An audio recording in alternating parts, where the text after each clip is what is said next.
So that's book number one. And yet,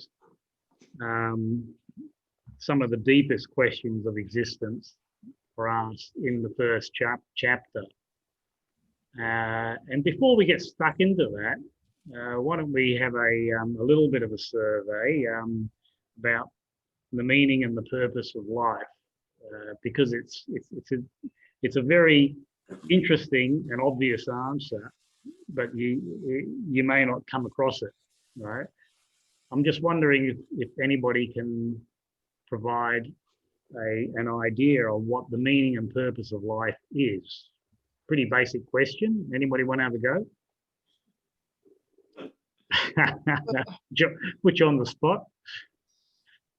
Well, I'm just reading Conversations with God, and well, I've just finished reading it, and I started reading chapter 1 again, and realizing that I didn't remember a lot of what was said in chapter 1, but he says the idea, the meaning is to remember who you are.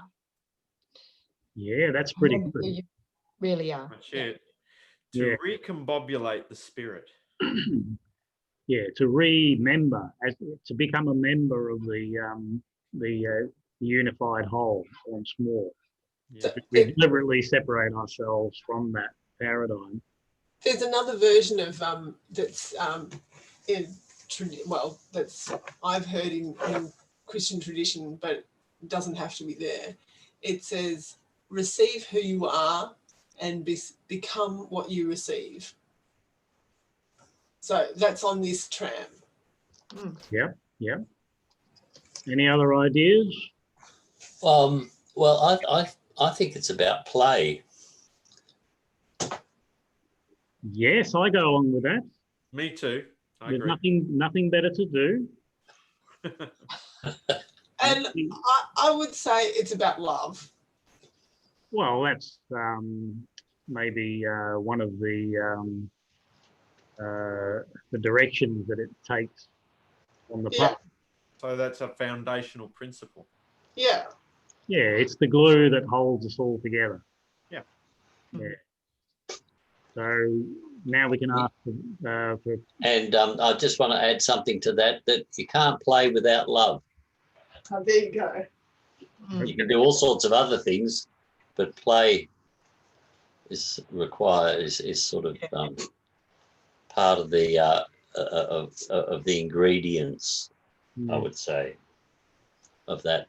But also, I don't know. I mean, there's a part of me that literally, I can think, oh yeah, it's this, and this, and this, and then, and on a, I don't know whether it's a deeper level or what sort of. I wouldn't even use the word level, but I really don't know.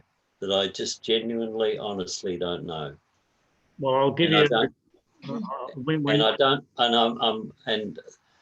And I think knowing sort of fucks it up quite a bit as well. Well, that's what we're here to find out, isn't it? And we get there by trial and error. However, as the material says, the outcome is assured. We all get there. We need not worry about failing, because ultimately we all reunite in that sort of way. And also, just to clarify, when I say I don't know, a lot of people say that they sort of say I don't know as a way of know, as if they know something. I literally mean I don't know. You know, so it's not a way of saying I know something. I really don't know. Anyway. Yeah, I probably don't know either, but I did come across this little statement, and I can share that now, I guess, unless Vass wants to throw something in about the meaning and purpose of life. Oh, the meaning of life, is that what you're discussing? Shit. Yeah, right. Good, a bit like the life of Brian, The purpose. Or is it 42? Yeah, 42 is the meaning, but what's the purpose?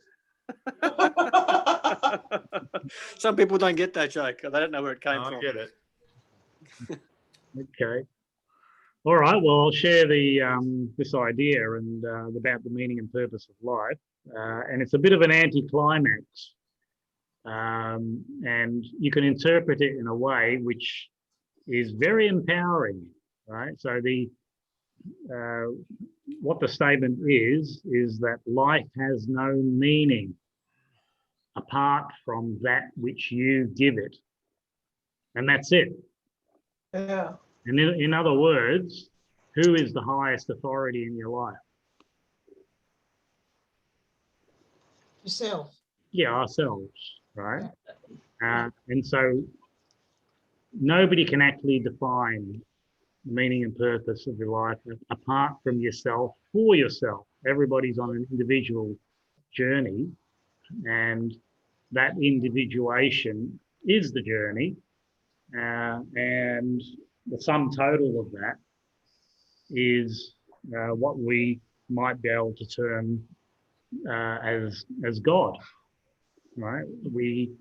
God experiences itself through us, according to the material, right? So we are not separated from the ultimate source.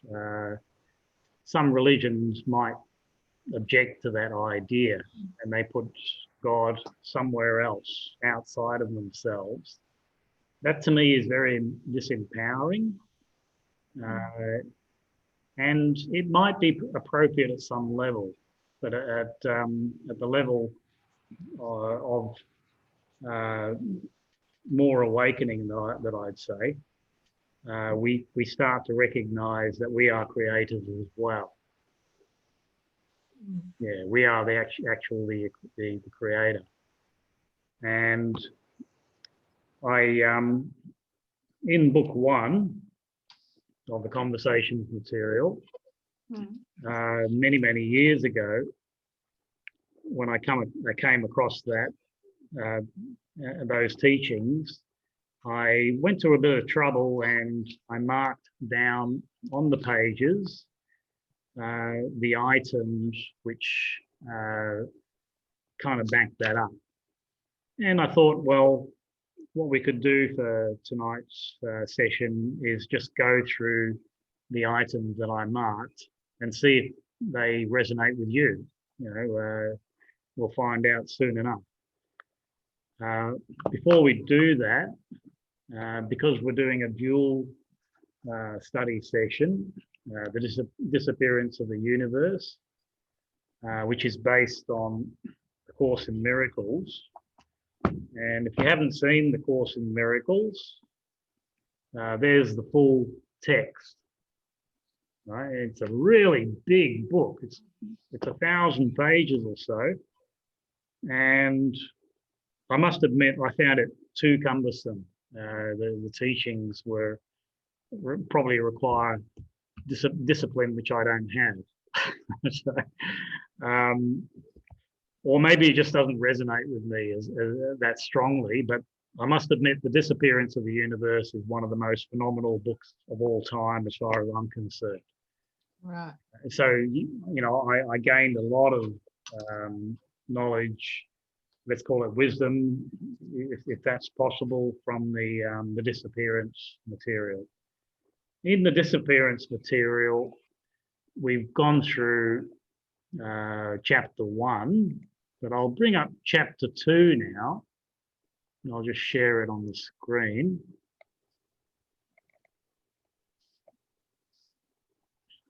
Because it'll lead us into the marked information in the conversations material.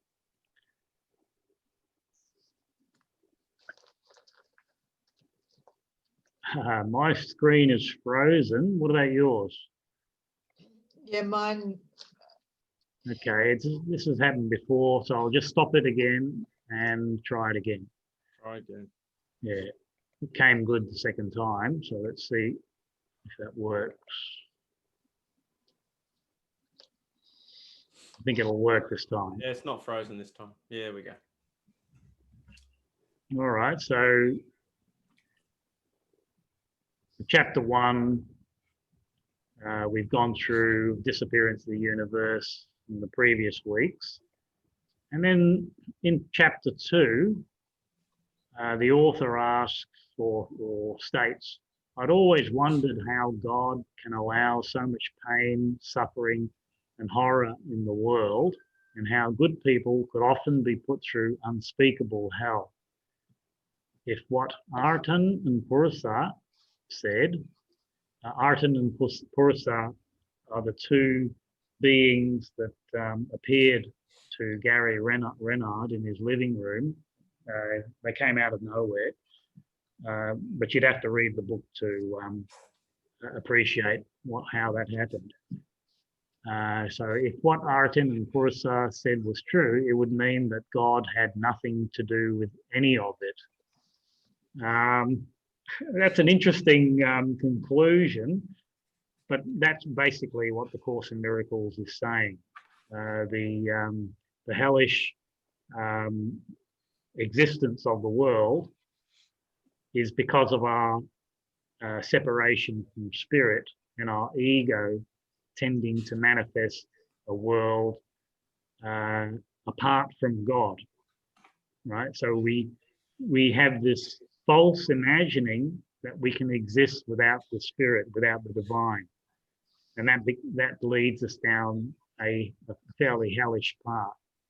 And sooner or later, we get the idea that we should kick into the idea of unification and unity, and put the ego aside. So in a way, the conclusions of the two sets of material are basically the same. But I do have an issue with God had nothing to do with any of it. But anyway, let's move on from there. So on page 20, Disappearance says there are teachers who will tell you that life is not a classroom and that you're not here to learn lessons, but simply experience the truth that is already within you. And he says they are mistaken. And I found that interesting because on page 20 of Conversations with God, book 1, it actually says the opposite. Yep. Mm-hmm. So the book 1, the Conversations book, was published in 1995, and Disappearance was published in 1999. And so that statement I just read out came from the 1999 material. And I suspect it was actually a direct reference to the Conversations with God book. And the reason is on page 20, Conversation says, this is God speaking.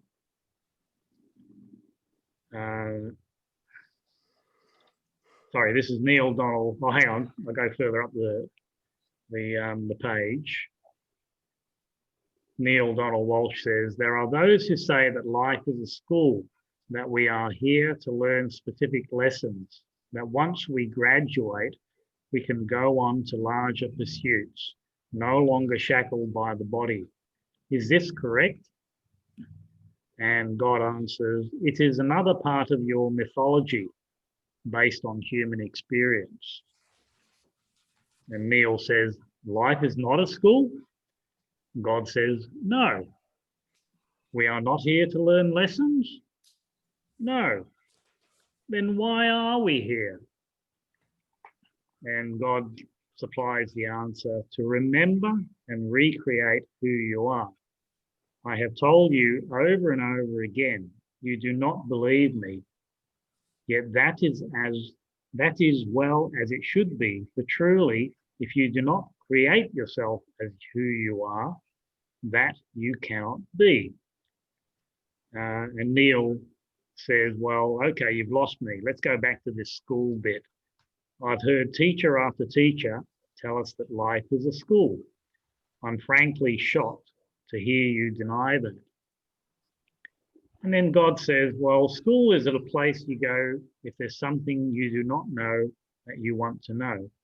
It is not a place you go if you already know a thing and simply want to experience your knowingness. Life, as you call it, is an opportunity for you to know experientially what you already know conceptually.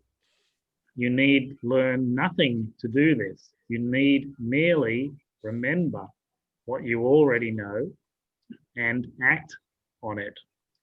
Can you see the how the two different texts define it a different way? The conversations text is telling us that we've already got all the information, and all we're doing is remembering. Whereas the disappearance was saying life is not a classroom, it's not a school. You're not here to learn lessons. Oh, hang on, that's what some teachers say. Yeah. Oh, that's right. Yeah, the three words are they are mistaken. That life is not a school. Yeah, I mean, we've each got to draw our own conclusions about that. I probably lean on the conversation side, that the information's already within me, and I'm just remembering. The testimony I can share with that is, and I've shared this before, and other people have said the same thing. When they're reading the conversations material, I experience the idea that I already know this stuff, and how could I have forgotten? And I'm sure other people can report that as well. It's something that's within us all, and we've got to a point where we are being reminded. I would agree with that. That was my experience when I read that material. But it's interesting as you read it now and you use the word knowing conceptually, I wouldn't think of it as conceptually. I would think it's more what I would call gnosis, which is or nous. It's something that you know at a level that isn't. It's not of the mind in the same way as concepts. Do you know what I mean? Yeah, sort of. Not an abstraction, it's more of a. It's not conceptual. It's experiential. Okay. Is it experiential? Because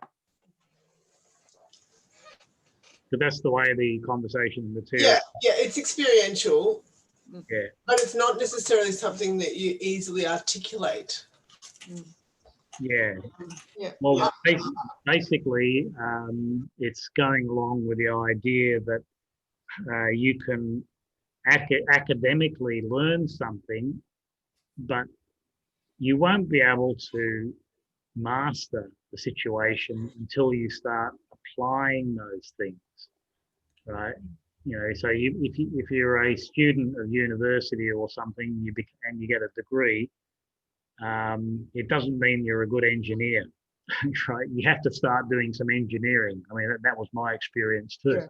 Oh, sure, but I still think this is different to that, because what you spoke of just before, which was also my experience of the conversations with God, Yeah. I hadn't studied it. It wasn't study. It was that there was that recognition of something that I already knew, Yeah. but not at a conceptual level. But yeah. Well, I'd like to say I did a course quite a few years ago now about psychology based on the book Neurosis and Human Growth. And she talks about how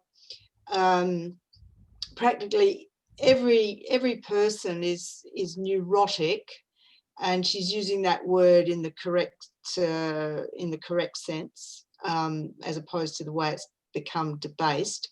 But there are three different types: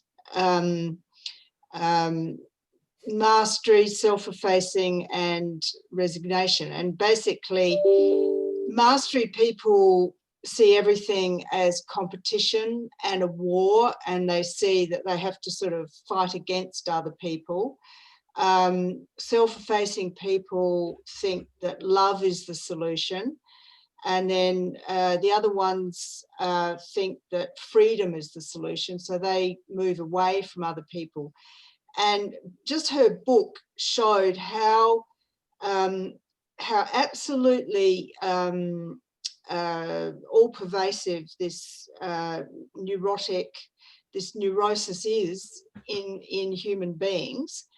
But the point is that what we do is we're always trying to cultivate a persona that we portray to the world as our persona, which we have spent our lifetime sort of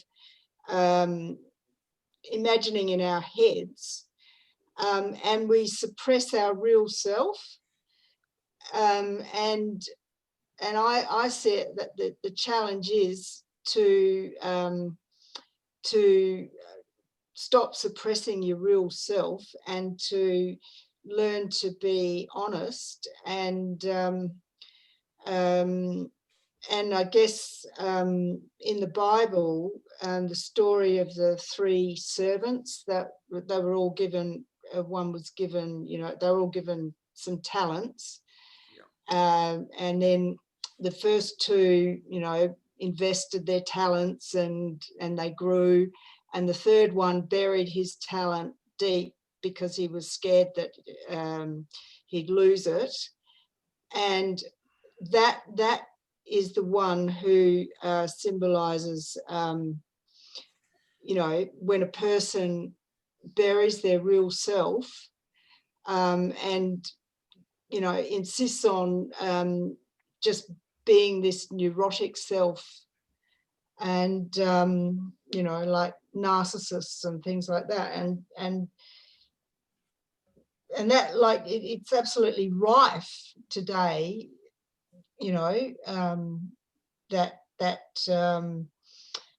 this problem. And people don't really understand. Well, plenty of psychology there. Yeah. I'd say, and you might be saying that we could be taking off the mask so that we can be vulnerable. Yeah. And yet, when we actually do that, when we take off the mask to be vulnerable and transparent, and that's when we become invulnerable. It's like a dichotomy. I actually interpreted that particular part of scripture as a scarcity, fear-based persona. Someone who hides their talents away comes from scarcity and fear, and that's the antithesis of what we should be striving for, or what appears to be in our best interest to strive for. Yeah, well, that's part of the journey. We're awakening to that we don't need to do that. But how do we become invulnerable? By letting ourselves be vulnerable. Okay. And it's kind of similar to the idea, once you give up everything, then you can have it all. Yeah. If you don't fear loss, then that's when you can have it all. Yeah. You become invulnerable to the threats that lead you into fear and scarcity. Just don't respond to them anymore. Sorry. No, and being vulnerable, claiming vulnerability, or at least accepting vulnerability, and it. Paul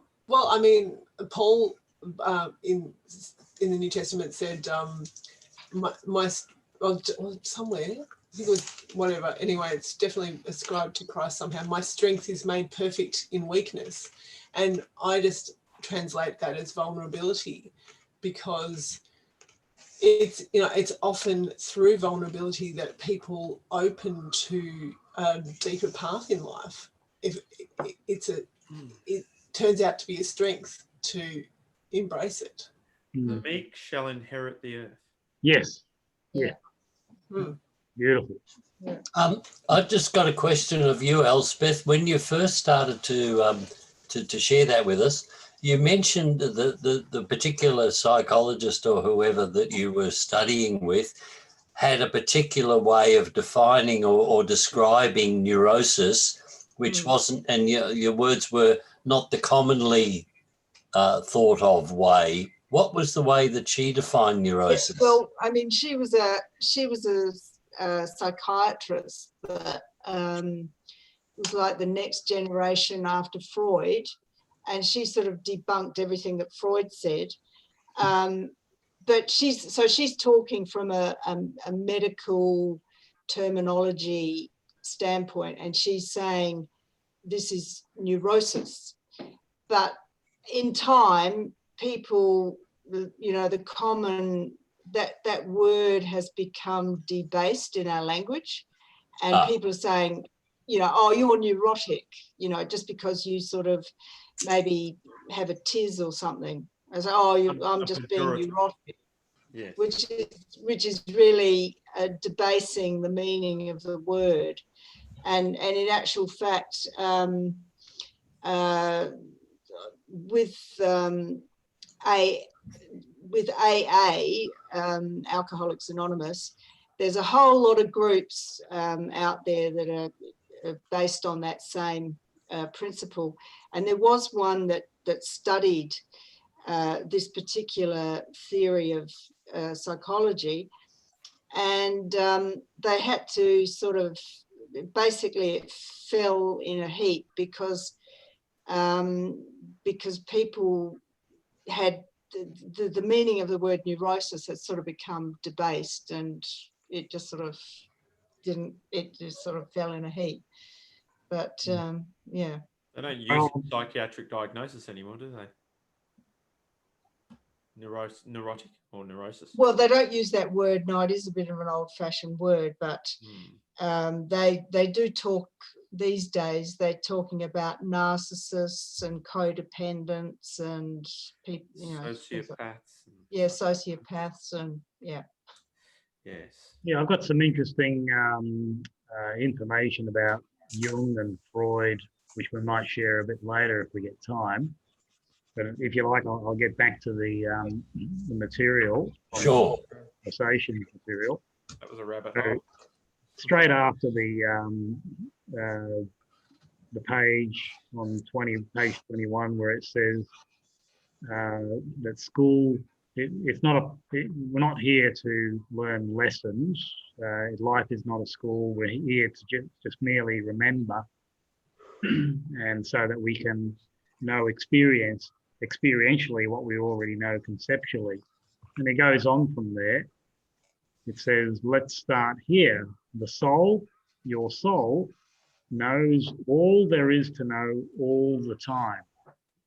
There is nothing hidden to it, nothing unknown. Yet knowing is not enough. The soul seeks to experience. You can know yourself to be generous, but unless you do something which displays generosity, you have nothing but a concept. You can know yourself to be kind, but unless you do someone a kindness, you have nothing but an idea about yourself. And elsewhere in the book, it talks about, there's something called the law of opposites. In other words, if you define yourself as compassionate, then the universe says, okay, well, I'll send you a situation where you need to be compassionate in order to validate your statement on that or your belief on that. So going back to the book, it is your soul's only desire to turn its grandest concept about itself into its greatest experience. Until concept becomes experience, all there is speculation. I have been speculating about myself for a long time, longer than you and I could collectively remember. longer than the age of this universe times the age of the universe. You see then how young is, how new is my experience of myself. So now I'm going to go on to the penciled items, which I marked down years ago, and I haven't looked at this for a couple of decades. And let's see what it's got to say. Neil says, "You lost me again, your experience of yourself." And God says, "Yes, let me explain it to you this way. In the beginning, that which is all there was, and there was nothing else. Yet all that is could not know itself, because all that is all there ever was, and there was nothing else. And so all that is was not. For in the absence of something else, all that is not." I hope that made sense. Not really. Yeah. what it's saying is all that is could not know itself because it doesn't have a reference point, right? Mm. If everything was tall, then there would be no definition of short, and there would be no definition of tall as well, because everything's tall. How can you define yourself if everything is all the same? Right? And That's right. you can extrapolate that paragraph to all of existence. All that is cannot exist or could not know itself experientially if there was nothing on the opposite side. Right? So all that is not. That's the conclusion it makes. So I'm not sure if I've explained that. Yeah. Now, all that is knew it was all there was, but this was not enough, for it could only know its utter magnificence conceptually, not experientially. Yet the experience of itself is that for which it longed, for it wanted to know what it felt like to be so magnificent. And that requires the relative world. And that's why the system of duality was created. Right? So when I initially read this, I thought, that makes perfect sense. Yeah. Nowhere else had I seen such a clear explanation. And you might need to reread it if I'm losing it. But anyway. Yeah, all that is could not know what it felt like to be magnificent unless that which is not showed up. The opposite. In the absence of that which is not, that which is not. Yeah, a bit of a confusing sentence. But God says, "Do you understand this?" Neil says, "I think so. Keep going." And a little bit further down, this energy, this pure, unseen, unheard, unobserved, and therefore unknown by anyone else energy, chose to experience itself as the utter magnificent it was.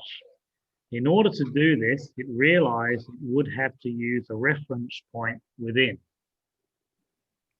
It reasoned quite correctly that any portion of itself would necessarily have to be less than the whole, and that if it thus simply divided itself into portions, each portion, being less than the whole, could look back on the rest of itself and see magnificence. And so all that is divided itself, becoming in one glorious moment that which is this and that which is that. For the first time, this and that existed quite apart from each other. and still both existed simultaneously, as did all that was neither. So that's how we were created, as individuations of all that is. And of course, there's trillions upon trillions and trillions of life forms based on that. They're all collectively the God definition. So we are part of God. Did God take a part of himself and turn it into human beings? Well, it divided itself, right? Yeah. And one of the results is human beings. Other results are other life forms, plants and animals, or even inanimate forms. Even a rock has got consciousness, apparently. Or a Mazda. Or a Mazda. or an electron. Yeah. One of the basic fundamentals of so-called matter. Every atom, every particle, every subatom has got consciousness. Yeah. So is that why God is saying, he wants people to remember who they are? In other words, remember that you are actually a part of me. Or is that what he's saying? He or she is saying that God separated itself into an infinitesimal number of parts. And you and I and everyone else are one of those individuations, right? It's almost infinite in number. Right. And the journey is to not just be a life form, but to actually remember that we are part of that, all that is. A very good illustration of that comes from the yoga philosophy, and they talk about an ocean, and an ocean can splash through waves, and droplets come out of the ocean, right? And what it says is that we are like droplets that come out of the ocean, right? Mm. But when we fall back into the ocean, we become the ocean. That makes sense? Yeah. Yeah, Yes. we separate ourselves, and it is deliberate, according to the conversation material and other material. The disappearance material and Course in Miracles says it's just a mistake, and I have difficulty with that. Mm. I think I go with the yoga and the conversations. There's no agency in that, is there? Yeah, it's problematic because it's saying, "Oh, God doesn't even know about it." Yeah, I don't like it either. Yeah, Not a big fan. kind of makes more sense to me to say that God, well, it was a plan, a divine plan Mm. to take us down that track, Mm. and we took ourselves down that track. Yeah, I prefer that. Yeah, I prefer that. So if I go on from there, and so all that is, I think, hang on, yeah, I haven't read this one. So all that is divided itself, becoming in one glorious moment that which is this and that which is that. For the first time, this and that existed quite apart from each other, and still both existed simultaneously, as did all that was neither. Thus, three elements suddenly existed: that which is here, that which is there, and that which is neither here nor there, but which must exist for here and there to exist. It is the nothing which holds the everything. It is the non-space which holds the space. It is the all which holds the parts. Can you understand this? Are you following this? Neil says, I think I am actually. Believe it or not, you have used such a clear illustration that I think I'm actually understanding this.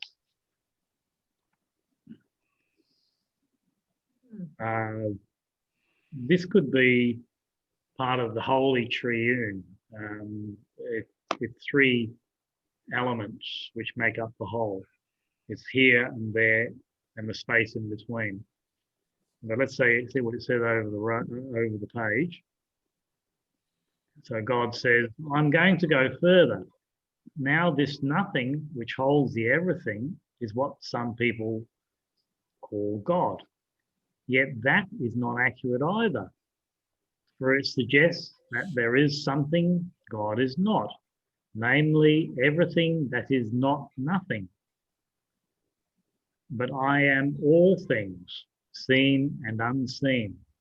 So this description of me as the great unseen, the no thing, or the space between, an essentially Eastern mystical definition of God, is no more accurate than the essentially Western practical description of God as all that is seen.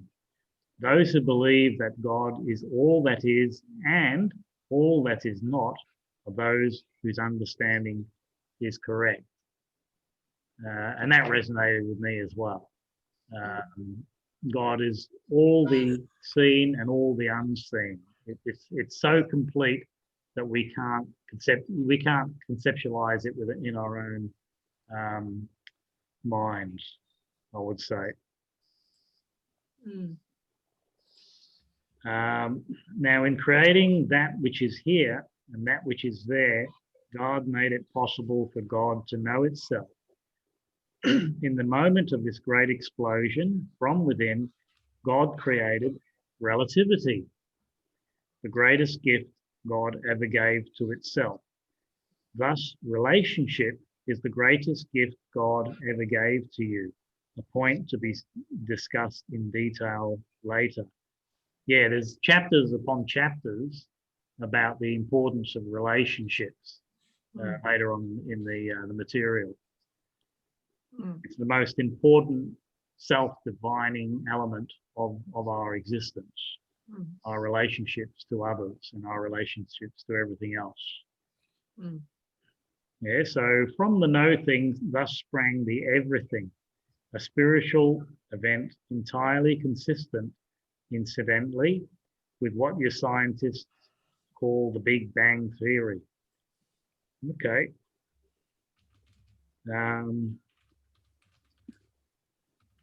Yeah, before the Big Bang, what did we have? I'm not sure. There was no thing. And there was everything at the same time because it was all compressed into one tiny little space. And, you know, this is the theory of the Big Bang is it exploded. Yeah. What was before that? That never made any sense to me. Lawrence Krauss has tried to explain that one. It's just never made any sense. The Big Bang, you mean, itself? Yeah, he just goes, oh, yeah, I can explain why you're getting something from nothing. I'm going, well, okay. Yeah. What happened before that? And before that? Well, the material explains that as well further on. And it says there is this explosion of all matter and all energy. Eventually, it'll come back together again and collapse in on itself, and everything will become the infinite. And then it'll do it again. It'll explode again. And it'll come back together again. And that's the breath of God, if it's conceptualized like that. And the Buddhists say the same thing. The breathing of God is the universe exploding, manifesting, and then collapsing in on itself eventually. And so eventually, according to that theory, eventually the whole universe will collapse in on itself and cease to exist. Oh, I've got to start preparing for that maybe. But it doesn't matter because then it starts all over again. But then there's the other element to that is that there are infinite numbers of multiverses. It's not just this universe. And each one of those universes is actually just a conceptual field, a contextual field, more accurately, based on consciousness. And if that's the case, it's far more malleable than what we think. And one of the books, I think it's Home with God, described to me something which was mind-blowing, and that is when you have finished with this incarnation, and you die from this realm and go to the absolute, you go through a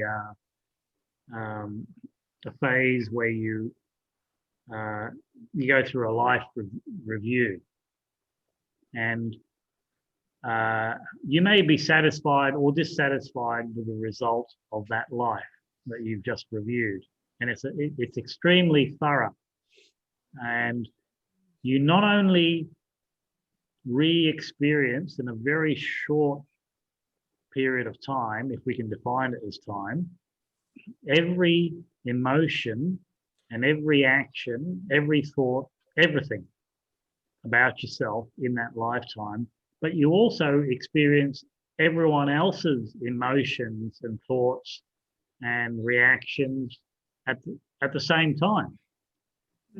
Right? So you actually, everybody that you're interacting in this life, when you go through your life review, you feel every emotion that everybody else has as well. You know, whether you've hurt them or whether you made them happy or sad or whatever, you feel their emotions as well, and you see it from their perspective as well. And then the soul can decide whether the aims of that particular life have been fulfilled, and make decisions based on that. And the element that really surprised me was, if you're quite dissatisfied with the way your life turned out, you can actually rerun it. Mhm. You can start again with precisely the same lifetime to try and create a different outcome. That's according to Home with God, I think it is. And that was mind-blowing to me, because that tells me that the universe, the so-called material universe, isn't material at all. It's one big thought, and it's so malleable, we can do anything with it. Anyway. So you've got several lives running at the same time. Like, I mean, if you decide, I think I'll go back and redo that life, but you're saying you're born into exactly the same circumstances, exactly the same sisters and brothers and parents and body, and I mean, how does that happen if you've already lived your life and then you've gone to do your life review? Well, it's in the past, so how do you then come back, do it again when it's... Yeah, it's a good question. I mean, from our linear perspective, there is past and there is future and there's present. In the absolute, there is no concept of past, future, and present. It's all the eternal present. And you can examine any element of that. You can examine the past, you can examine the future,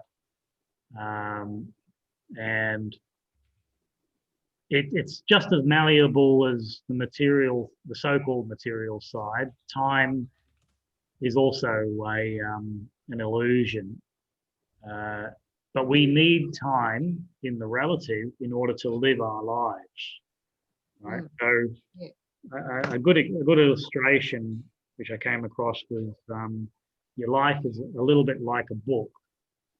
For you to live it, though, you have to go through one page at a time, from beginning to end.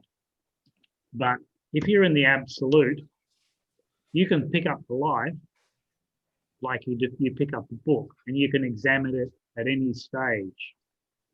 You can go to the back page if you wish, the very end of your life, and it's got just as much validity as the beginning. So the eternal present is applicable to every page, if that makes any sense. It's deeper than that, because it's not just one book. Your lives are a huge library of information, right? It's not just one book. It's a vast number of books that you choose to experience at the allocated times. But of course, it's more complicated than that. It's not just the book. Book is too narrow a description. Within that book, you've got all the possibilities. You've got choices all the way, and so it's more like a video game than a book. You can choose a different path, and the number of paths is mind-boggling. It's like a what's the word? Oh, I forget what it is. A mosaic. That's right. A mosaic is made up of millions, maybe trillions of parts, and it makes a picture, right? And all it is little small segments of the whole. And that mosaic, if you change one part of it, it can affect the rest of it. Anyway, that's the way I understood it from this material and other material as well. In a sense, when you do something, say you make a decision, and it could be based on fear or expediency or something, in your own head, this is wrong, but I'm sort of doing it because it's easy, to make this decision. And then you sort of think in your head, well, but if I'd done that, that would happen. And in a sense, all those lives are kind of happening at once. You're sort of conscious of them. That's what they say, yeah. Well, I can't get my head around that. How can all my lives be happening at once, right? And in fact, other material that I've come across, Mind Over Matter, says that you won't be able to fully comprehend it in this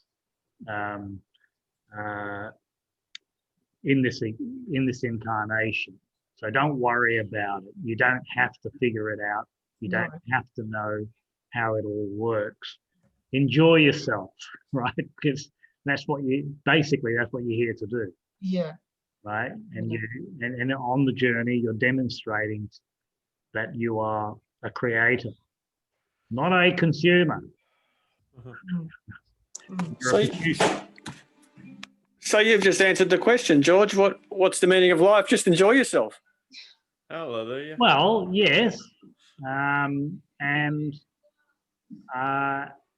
That's what it's meant to be. It's meant to be a joy, right? When we separate ourselves from the divine, when we're cognizant of our nature, our greater nature, and yet we make a lesser than highest decision, then we feel the natural consequence of that. And that's where the Course in Miracles disappearance of the universe makes a lot of sense. It becomes a hellish place, right? But it's only because the energy you're putting out is coming back to you, right? So if you're going down the path of damaging others, and yet deep within but that's not the way to be. You're not making the highest choice. Then you'll experience that yourself. It'll come back to you. I hope Daniel Andrews gets that message. Well, despite what we think of Mr. Andrews, we can still have compassion for his journey. In a way, he's doing a job. He's doing a job, all right. You can say that again. He's doing a job on us. It's all right. I didn't want to bring the discussion into political. No, it's perfectly valid because he's actually fulfilling a role which is pushing a lot of people's buttons. Would you agree with that? Yeah, I've lost what you just said before. I've lost a lot of joy in life now. Just I wouldn't say because of him, but just because of the whole surrounding and all the whole situation with all this stuff and being locked up and whatever. I've lost joy for life, and he's contributed to that. And yeah, I know it's an attitude. I could just say, well, I can just choose to be happy today. It's getting harder and harder to be happy when you're happy for 5 minutes and then think, oh, it's that shit again. So, well, yeah, it's hard work. Yeah, but the deeper aspect of it is something that I've shared in other sessions. Is you need to get to the cause, not just deal with the effect. And the cause is telling us that we've got a lot of problems on this planet.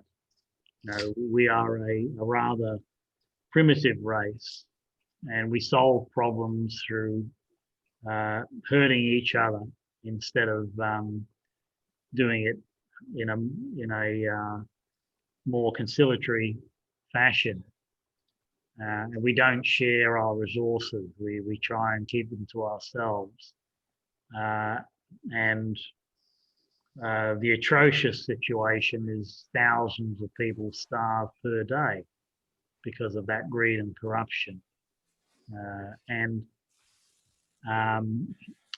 there's a little bit of Daniel Andrews in each one of us, right? Let's say. Yes. And it's also been described as there's a little bit of Hitler in each one of us too, right? And we're dealing with that. When you get down to basics, you realize that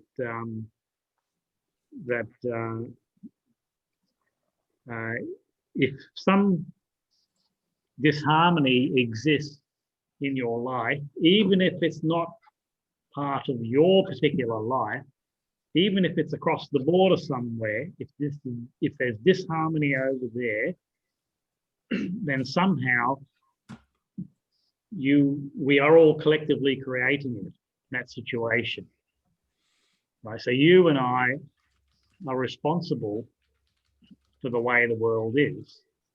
Right? You and I are responsible for the mass starvation which occurs daily at some level. You know, I'm talking about a very deep level. And you and I have got the power to uncreate that, if that makes any sense. And that's part of what this experiment of humanity is all about, to see if we can evolve to the next level, where those sort of conditions will not exist. Right? And we could be actually very, very close to what that can be termed critical mass. And next week, Nino is going to share with us what he has gained in terms of information about the critical mass. I'll just bring up the little poster actually, because you might not have seen this earlier. It's worth seeing it again. Whoops, hang on.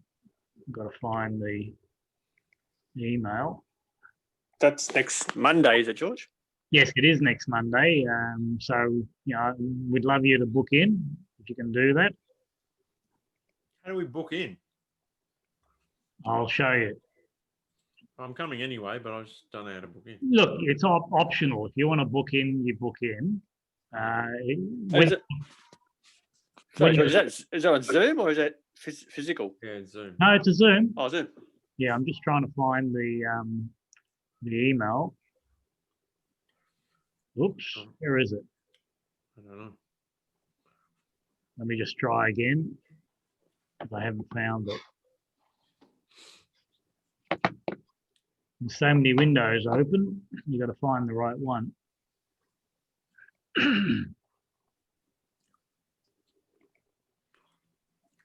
Try again. Here she comes.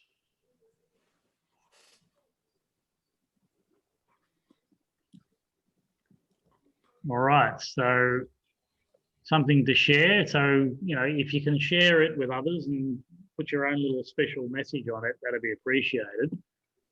And I've called it Evolution of the Soul because that's precisely the name we used 10 years ago when Nino gave a live presentation on the same topic.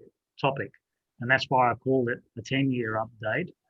And I've upgraded it to a critical mass update because we're going to hear from Nino whether we've achieved that according to what he understands from his clients, giving him that information. And all the points here are the same as what we put together 10 years ago for that presentation. I might even have this on video. I think I do. Because I created a video on that. And the critical mass doesn't require 50% of the population. It only requires 1%, 2%, or 3%, depending on conditions and what material you access. And so it's quite achievable. So in my mind, it is achievable. And that's because the consciousness of a master can balance out the energy of tens of thousands of unawakened beings. So you don't need 50%. It's not democracy. And then it telepathically sweeps through the entire population. Yeah. And so we could actually be very close to that. Let's see what happens, and let's see if we can get some clues about that.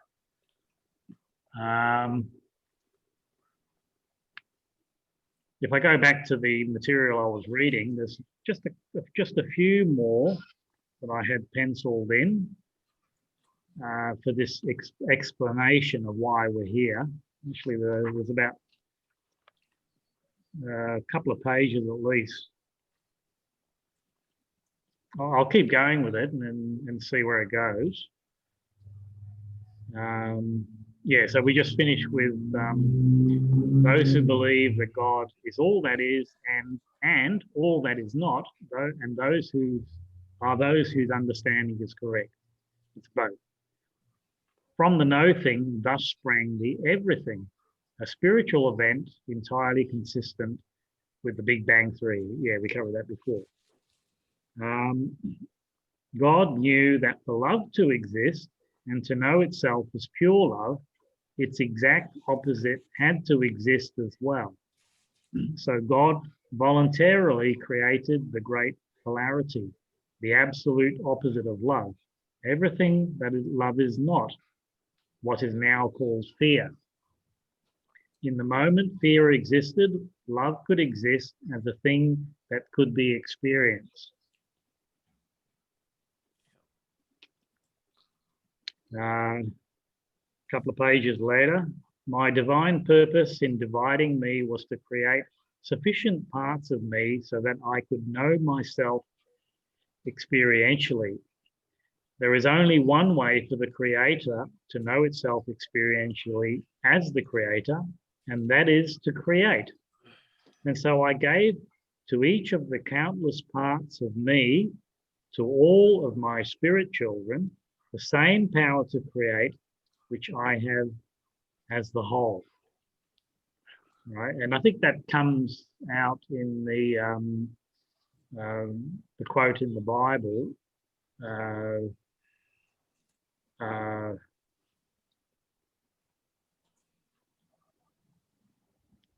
I've just got to think of it.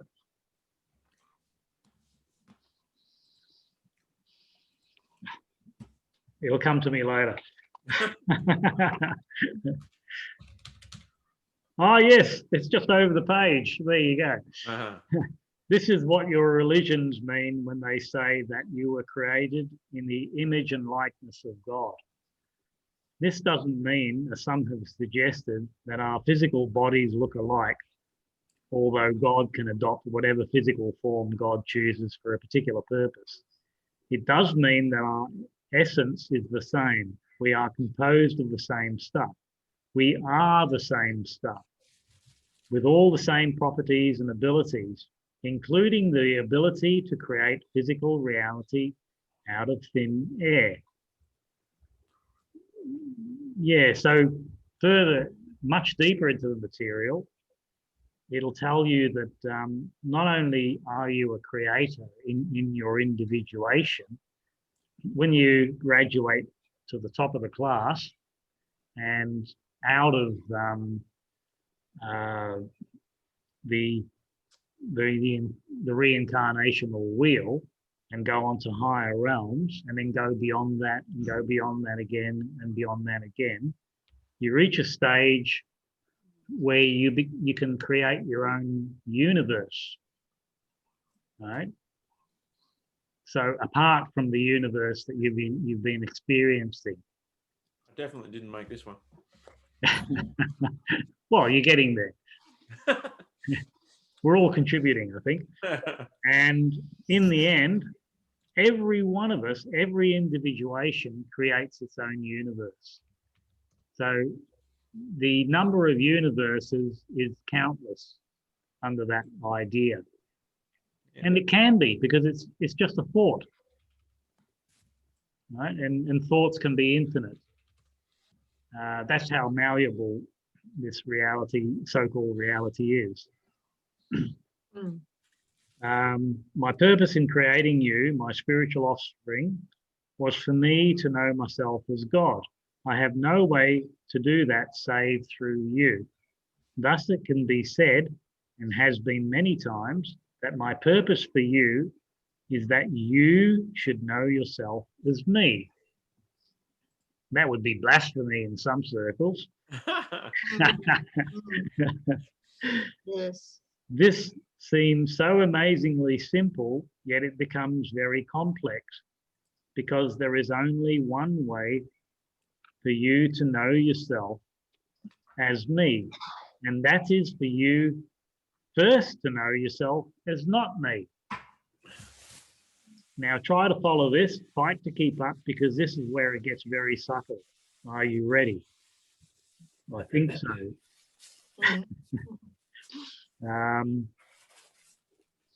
Under the plan, you as pure spirit would enter the physical universe just created. This is because physicality is the only way to know experientially what you know conceptually. It is, in fact, the reason I created the physical cosmos to begin with, and the system of relativity which governs it and all creation. Taken to ultimate logic, you cannot experience yourself as what you are until you've encountered what you are not. This is the purpose of the theory of relativity and of all physical life. It is by that which you are not that you yourself are defined. Now, in the case of ultimate knowing, in the case of knowing yourself as the creator, you cannot experience yourself as creator unless and until you create. And you cannot create yourself until you uncreate yourself. In a sense, you have to first not be in order to be. Do you follow? Stay with it.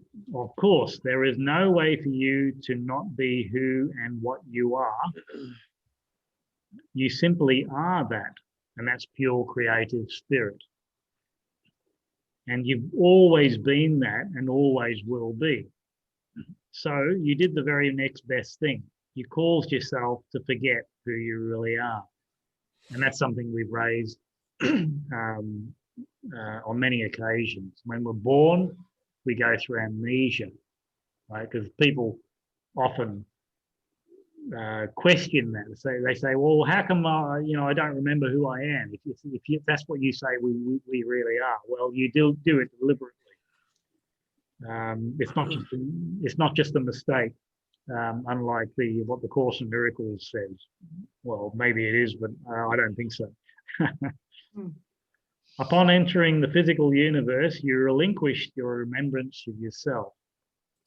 This allows you to choose to be who you are, rather than simply wake up in the castle, so to speak. I'm on to the last short little section.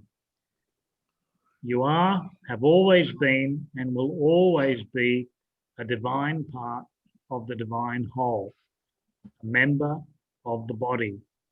That is why the act of rejoining the whole, of returning to God, is called remembrance. You actually choose to remember who you really are, or to join together with the various parts of you to experience the all of you, which is to say, the all of me. Yeah, nearly done. Your job on earth, therefore, is not to learn because you already know, but to remember who you are and to remember who everyone else is. That is why a big part of your job is to remind others. That is, to remind them so that they can remember also. All the wonderful spiritual teachers have been doing just that. It is your sole purpose. That is to say, your sole purpose. So the two different meanings of soul, S-O-L-E and S-O-U-L. So that's what I marked, must have been more than 20 years ago. And it was so profound, to me it was anyway, because it was such a deep explanation and quite concise, and yet simple at the same time. Do you feel that too? Yeah. Yes. Yeah, Okay. I do. Yeah. Such an amazing explanation, and it's interesting that it's in the early part of chapter 1 of the book. It wanted to define that very early on, and from there's vast arrays of definitions and explanations, and it appeared at a time which was perfect, as all things are. We needed that reminding. I've covered information before which says that the human race decided collectively not to destroy itself in the early 1990s. It was heading down that path. And I've described that in other sessions, how there's quite a number of indicators and prophecies which was saying that we were going to go through massive catastrophes, both man-made and natural, which would virtually eliminate the race on Earth. And we managed to get through that. We managed to raise the consciousness just enough that we didn't have to go through that. So we were on a knife's edge with world events. And, you look back at the 20th century and what a horrible century. What a horrible situation we created. It's very well described in Disappearance of the Universe, so we mustn't discount that. It was horrible. It's also, actually, Disappearance of the Universe says that the 21st century we will experience a war which will be quite different to the physical wars that we experienced in the 20th century. It's where the money will take control of our lives if we allow that to happen. And so many of us have expressed that we're actually in World War III right now with all this lockdown. So we had the two physical wars, one and two. But what I gather from this material and that material is that people are no longer fighting battles or war or physical wars anymore because they find it not acceptable anymore. So we have grown, we have matured as a species already, right? If we're told to go to war, take a rifle and go shoot your enemy, we'll actually say no. We will actually say no. That's not who I am, and that'll happen en masse. So that's a good sign. And so once we made that collective decision, that's precisely when this material appeared. But it's not the only material that appeared at that time. The Russian equivalent was the Ringing Cedars, as far as I'm concerned, anyway. There's the 10 books of the Ringing Cedars of Russia, if you've ever seen any of that. And I've got a couple of complete set copies of that. This one here, Abduction to the Ninth Planet, which I might have described before, was another one of those which came out after that collective decision was made. And it's the story of a race of beings which is the most advanced technologically and spiritually in this galaxy. And they came to Earth and they abducted Michel Desmarquat, shown in the little picture there, and they took him to their planet. And the purpose for that was to get him to write a book. He said, well, I'm not an author. I've never written a damn thing in my life before. And you were expecting me to write a book? And they said, don't worry, we're going to inspire you and guide your words, right? And that's what was produced. It's one of the most phenomenal books of all time. And it all appeared after that collective decision was made. That's what I perceived anyway. So that leads us to where we are today. And in some ways, we're still on a knife's edge. We're still going through this battle of good versus evil, even though good and evil are relative terms and they don't specifically exist. The way it's described in the conversation material is instead of good and evil, it says what works and what does not work. Right. So if you're intending to travel from here to Sydney, you're not going to go via London or something like that. That doesn't work.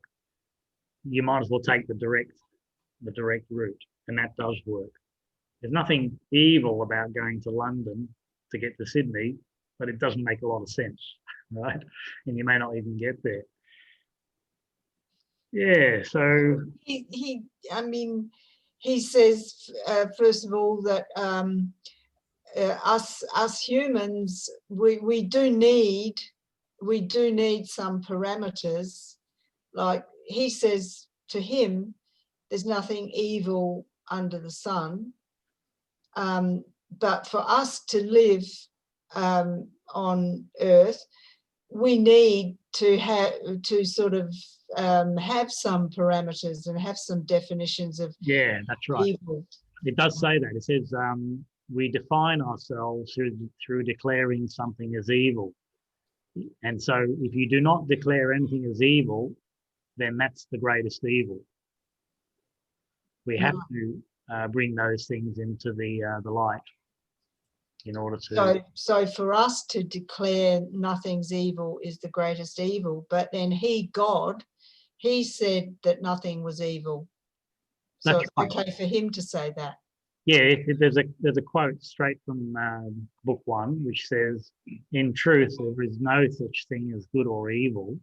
However, we use evil to define ourselves, right? Because on our journey, and it's all an illusion, we can be doing very nasty things to each other, and if a soul or a being is not aware that it's an illusion, it can hurt like hell,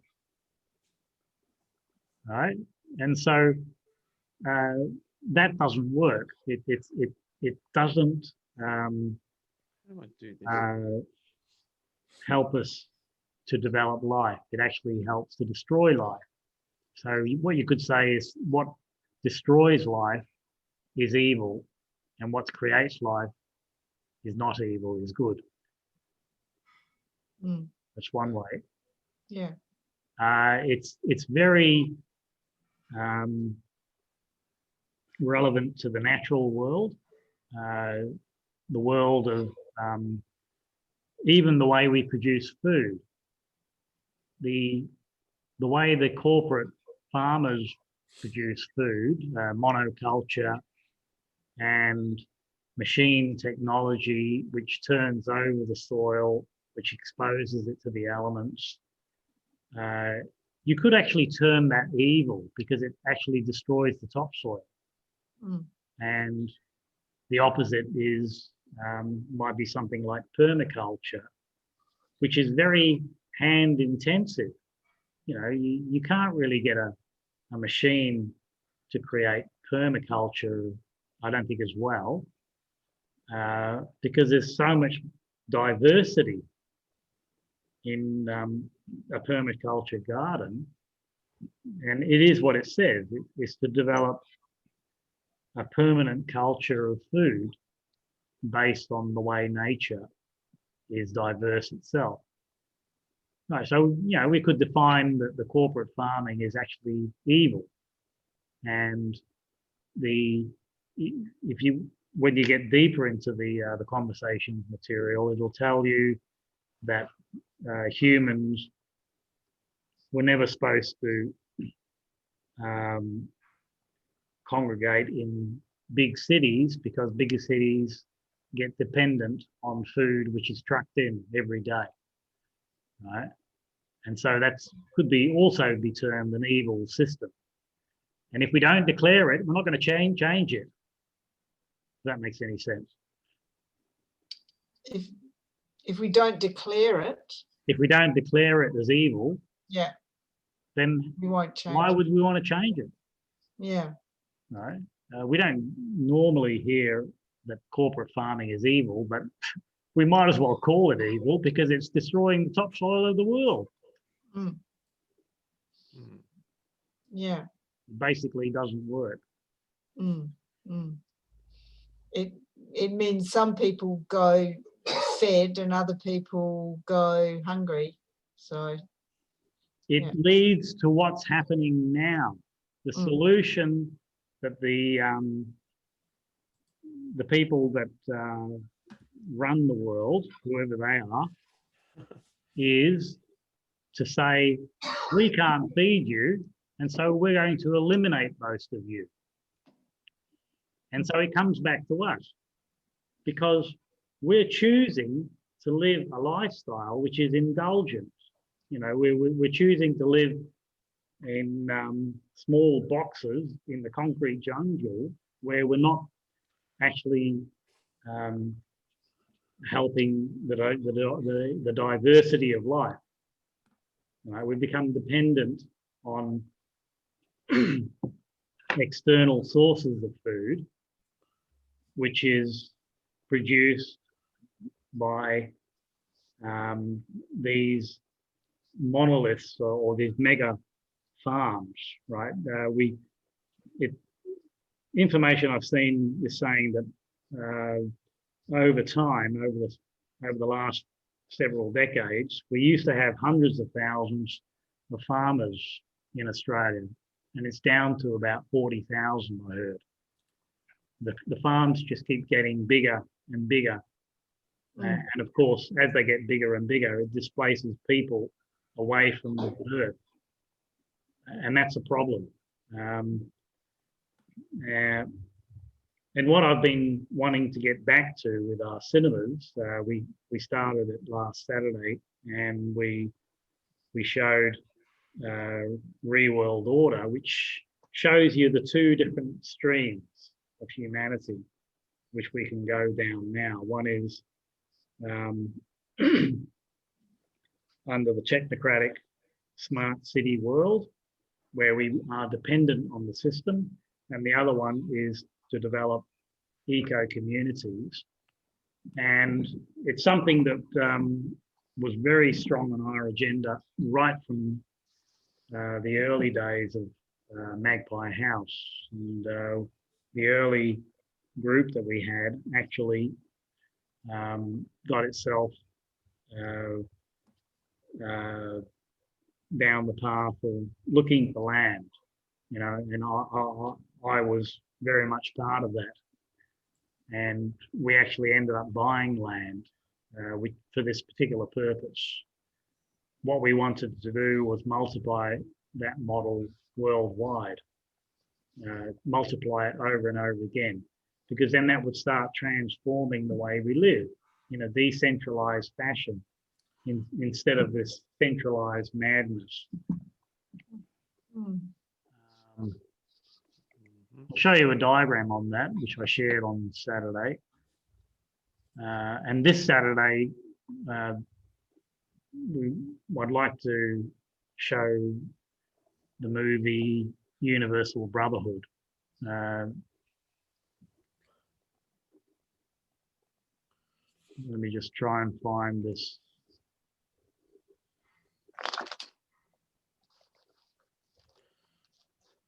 And then I'll shut up because I think I've said enough.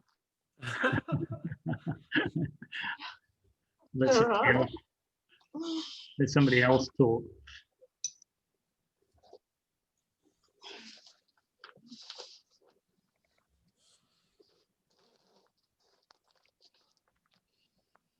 I'll flash this up first.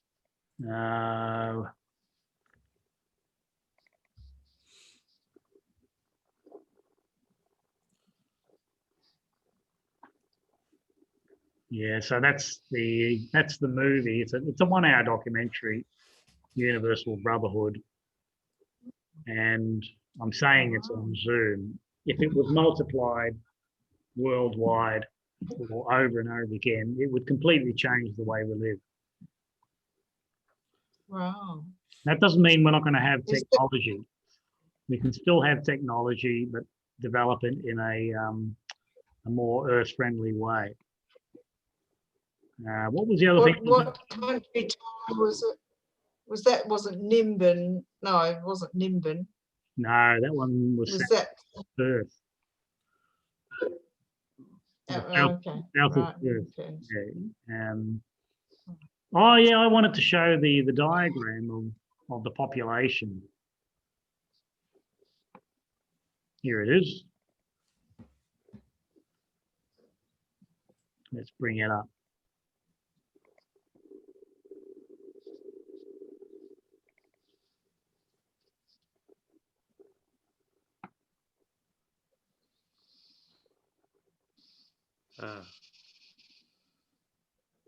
So we've got some heavily populated areas.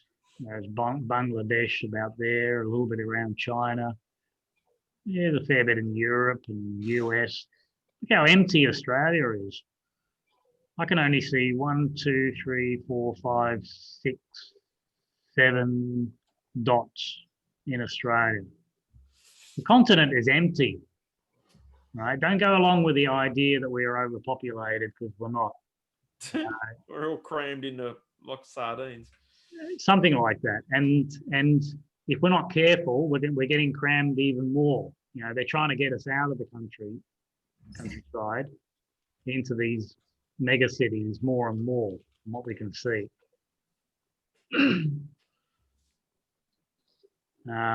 We are a desert, though, aren't we? For a what, sorry? I mean, a lot of Australia is desert. That's right. However, there's a book called Dark Emu, and it's about the indigenous peoples. And what that book shows us is there were tribes all over Australia, and it didn't matter if it was desert. They could still produce adequate food to feed their peoples and their tribes through a means which was very sophisticated, right? The idea that we've been given that the indigenous peoples of Australia were nothing more than hunter-gatherers and savages is false. They had a very sophisticated structure. They had buildings, more temporary than what we have. They had agriculture. They had a lot of culture, apparently. And the most significant element is they didn't have wars. Everywhere else on Earth, there were wars.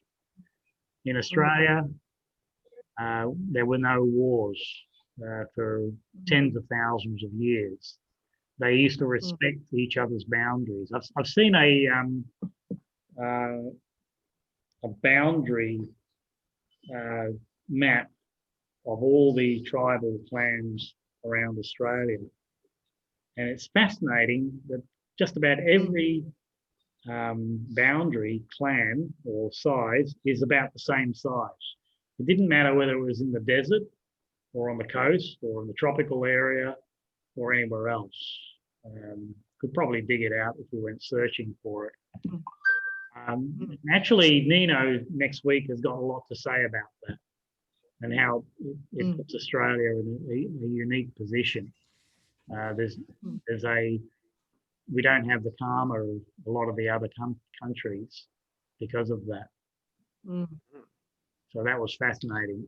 I did hear, I don't like to, but I did hear a story where if the Maoris ever tried to come over, they had a particular way of dealing with them, and that was, say a couple of Maoris came over in a boat. Well, they would meet them on the beach, and they would sort of take them into the bush and so confuse them that they didn't know where they were. They didn't know what direction was back to the beach or whatever. And then they would set it alight and burn them. I mean, I think that was the story. But I mean, they were just, I guess that was their way of protecting the borders and protecting the land from invasion. That's a long way from New Zealand, though, isn't it? The Maoris, what, paddle all the way? Yeah, well. Wow, that's a long way. Yeah. Yeah. Well, that was a story. I don't know how true it is, but I did hear that. Yeah. Okay, it's interesting. Yeah, I mean, part of their law, LORE, was if you mishandled one of the young ladies or something, you get a spear in your leg. And if you did it again, you get a spear through your gut. So that was part of their law. Yeah, yes. Well, that's fair enough too, Of course. I mean, that's how they kept the population down, I suppose, as well. I mean, in Africa, that's how they keep the population down. It's, if there isn't enough food, well, some people die, Yeah, okay. Yeah. Oh, looks like Clara is just about joining us. Hey, a bit late. We'll say hello in a minute. Hello, Clara. Hello. Oh, wait, I'm connecting to my Bluetooth earphones. Let me see if I can open my screen. Yay! Well, we'll probably upload this session so you can watch it online if you wish. Yeah, it's probably getting rather long now, though, isn't it? We're nearly finished. Yeah. Yeah. But I love that section out of book one, which shows you a very concise, simple, clear, and comprehensive explanation of why we're here in the first place. It's the one that resonates with me. Yeah, it's good. Mm. Mm. Oh, there's a few other pictures. The global flu pandemic. Total deaths 10 million. That's probably the natural death rate, isn't it? Probably. Couldn't laugh, but Mm. Mm. Well, has anybody seen a bit of news about asteroids lately? asteroids. I've come across news items about asteroids lately, and that's what this is here. This is a pictorial representation. You can see the sun and the earth over here somewhere. A pictorial representation of the number of asteroids which will be traveling close to Earth in the next 6 months. There's lots of them, isn't there? There is a lot. Yeah. Yeah, there's actually some very close flybys coming in November and December. Mm. Yeah, and some people are saying, oh, well, that could smash into the Earth. But according to the NASA website, they're going to get close, but they won't smash into the Earth. And so that puzzles me because about 3 weeks ago on a Monday night, we had the ABC News on, and it was showing a news report about an asteroid which was heading towards Earth. And what they were trying to do is deflect it away from the Earth with satellite technology. Oh. Now, why would they have a news item like that? I mean, if their own website, on the NASA website, says there's no asteroid going to hit the Earth, why are they trying to deflect this asteroid? And why are they actually announced that it was going to be about the time of the Trump election. Well, they're not the Trump election, the US federal election, right? The Trump election, yeah, well, Yeah. pretty much. Yeah, I mean, I saw it in a couple of places, a couple of different stories, one on the ABC News and one on a Kerry Cassidy interview, which mentioned about an asteroid coming close to Earth, quite a big one, and could potentially hit the Earth about the time of the election. And that made me wonder, I wonder if the election is anything to do with this rogue asteroid. I'll let you speculate on that. Draw your own conclusions. Yeah. Oh, that was from last. They're probably trying to think of. Yeah. Go on.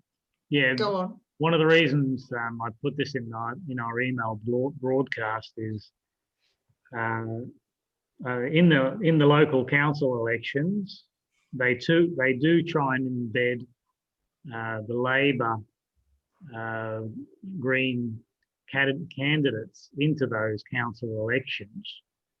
And I'm not saying Labor and Greens are bad, but they seem to be part of this agenda, which is pulling apart the Constitution and taking us down this Agenda 21, Agenda 30 path.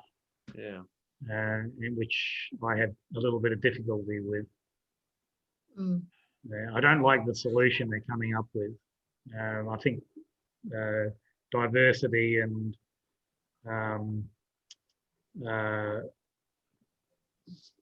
getting out of the big city is a better solution. But anyway, Mm, yeah. mm, Hmm.